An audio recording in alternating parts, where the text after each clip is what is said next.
Married couples need to save more in retirement. If you're married, you have the additional challenge of trying to plan for retirement with two people who have two potentially very different views on what that retirement plan should look like. So, we're going to talk about some strategies for that in this episode. The real question before we talk about maximizing our savings for retirement is how much do we need to save in retirement? We're going to cover exactly how much you need to save and by what age. And once we know that, then we're going to talk about 5 very simple, very easy to implement strategies that married couples can use to increase their savings this year. Hello and welcome. Danette here. Thank you for joining me on the Ready to Retire podcast. If you're thinking about retiring and want to learn more about personal finance, then you're in the right place. Let's start by talking about this study that was released recently by Rowe Price. They released a report on benchmarking how much you need to save by what age. They did it for single individuals as well as married couples. Today, we're going to talk about married couples. This is one of the first studies of its kind that I've seen, and I thought the numbers were absolutely dead on. I think this is really accurate and a really great way to think about how much you should save. When clients come to me for the first time, that is the first question. Have I saved enough? In the study, they said if you're age 55, you should have 5 times your annual income saved. And by age 65, you should have 8.5 times your annual income. Let's say you and your spouse make $200,000 a year.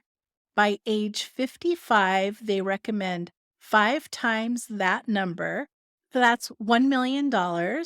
By age 65, they're suggesting 8.5 times annual income. That would be $1.7 million.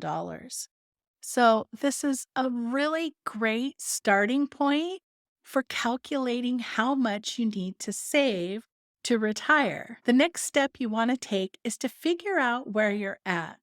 Make a statement of net worth. You can do that by just getting a piece of paper and writing out all of your assets and all of your liabilities and adding it up. You can go a little more advanced and put it into like an Excel spreadsheet, or some of the online programs like Quicken have tools that you can use. The other new thing that's available now that is very easy to use is account aggregation. We have that available for all of our clients. And even if you're just in our membership program, you can go online and link all of your accounts into an account aggregation. It's wonderful because it's updated automatically. Once you enter in your username and password, it screens all the data for you. It's not a perfect system, but it's definitely getting better. The next thing you want to do is make a list of your spending. How much is your outflow every month? You can do that by downloading information. I had a new client come in and we had them do this exercise in preparation for our next meeting. And she gave me the spreadsheet that she made and said, Danette, this was eye-opening. I cannot believe how much we were spending in certain categories. She goes, I really had no idea. I hadn't done this in a really long time. If you haven't looked at your spending lately, now would be a really great time to do that. If you'd like some help putting these numbers together, we created a free workbook. It's called The 3 Steps to Planning an Epic Retirement.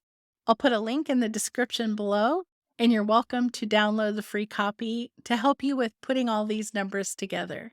Now that you know how much you need, how much you have, and how much your spending is, now it's time to look at the strategies that we can implement to maximize your savings for retirement in 2024. The first thing I want you to look at is your 401k and IRA contributions. At the beginning of last year, the Secure Act 2.0 legislation was passed. And what that means for us is lots of increases to retirement plan savings. Contributing to a 401k and an IRA is an easy way to boost that savings. If you're under 50, you can now contribute up to 23,000 for your 401k and 7,000 for an IRA.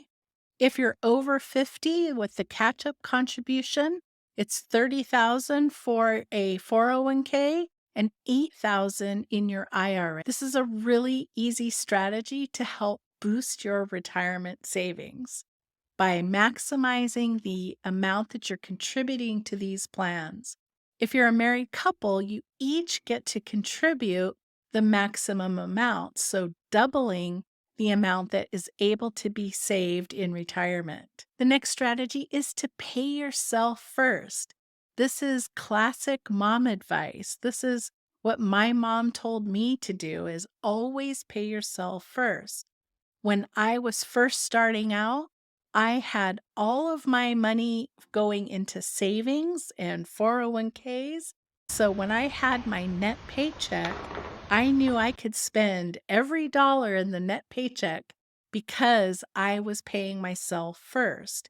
It's so easy to set up electronic payments, automatic transfers from a checking account to a savings account, that it's just so simple these days. And if you are already putting $100 a month into an account, now raise it once a quarter to $200 and then $300. You can set a reminder on the computer to increase these amounts. And if you just do it incrementally, it gets to be into a habit and it becomes automatic, and you don't even realize that you're doing it. The same thing goes when you have found money, or like an inheritance, or just an unexpected windfall. Make sure that you're putting a portion of that into savings. It's real common for someone to get a large sum and spend it all. It goes out the door as fast as it comes in. So make sure you're paying yourself first. The third strategy I want to talk about is paying off those high interest rate credit card debts. If you have multiple credit cards, then you're not paying off the balance every month. I had a friend years ago. He called me up and he was in Mexico with his wife and his two kids.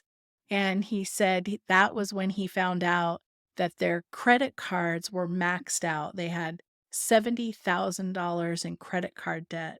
He had lost his job, but their spending stayed the same. And we've all come out of the pandemic, and potentially we had adjustments to our income. Potentially we had to use credit card spending during that time to help us get through. So if you have some high credit card spending still on the books, then I want you to take my Aunt Janice's advice and start by paying off the smallest balance account first. Theoretically, we should pay off the one with the highest interest rate, but I want you to start concentrating on paying off the lowest balance first. Once that's done, then you can take that money and apply it towards the next highest balance, and so on until you ultimately get that paid off. This is another real crucial point for married couples, because you can have different ideas of what the spending is. Like I said, my friend did not realize that they were using credit card balances to supplement their living after he had lost his job. Having communication with your significant other is so important, especially when it comes to credit card spending. The next strategy is our spending on cars. Cars are absolutely blowing up budgets right now. New cars in particular, are so expensive. It seems like it's particularly hard for younger, high income earning couples who are making these huge, huge car payments. I was referred to a couple by their parents, and it turned out that they were each paying $900 a month on a car payment. Husband and wife, 2 cars, and 2 very high payments, and they thought that they didn't really have a choice, that this is just the way it was, that the income had to go. This is a real big problem in a lot of budgets, especially for married couples when you need more than one vehicle. Cars are so expensive right now. I want to share with you a strategy that a friend of mine did that I was so impressed with, and it was so successful. They bought a new car and they got offered 0% interest financing. The payments were about $700 a month. They opened up a savings account and they had automatically $1,000 a month go from their checking into their savings, and then the car payment came out of the savings. When the car was paid off, they kept the $1,000 a month going into the savings account because they were so used to it. Now, years go by and they have now accumulated a lot of money in this savings account because they did this strategy. And when it came time to either buy a new car or repair or fix the car that they were driving, they actually decided that it was less expensive to fix the car. They could have easily done either one. So I thought that was a brilliant strategy. I loved that idea. And if I ever have a car payment again, I'm going to do that too. Tip number 5 is about IRAs, and I want to talk about 2 things here. First is something called a spousal IRA. If you're married and only one spouse is working, then you can do something called a spousal IRA. Now, your income has to be higher than the amount you put in, but your spouse does not have to be working to take advantage of a spousal IRA. And it goes back to the same limits. So, $7,000 if you're under age 50 and $8,000 if you're over age 50. The other IRA strategy I want you to consider is a Roth IRA. One of the great benefits of a Roth IRA is that all the gains are tax free. So as you put the money into the Roth, it grows tax free. Depending on your age and how much you contribute, this can be a substantial number, especially when it comes time to withdrawing funds in retirement. One of the problems that we have when we take out money from our IRAs and our 401ks in retirement is that they're really heavily taxed. And sometimes, if you want to make a large purchase, let's say you want to buy a car or put a down payment on a house in retirement, then you have to take all that money out of an IRA. That can create a huge tax burden. By putting some or portion of your money towards a Roth IRA or even a Roth 401k, all the money gets taxed currently, but it gets returned to you tax free. So that is a great strategy to use. I hope you found those 5 tips helpful to maximizing your retirement savings in 2024. Just a reminder, I put a link to our workbook, 3 Steps to Planning an Epic Retirement, in the description. If you enjoyed this episode, please give us a thumbs up. And thank you for listening. I hope you have an amazing rest of your day, and I'll see you in the next episode.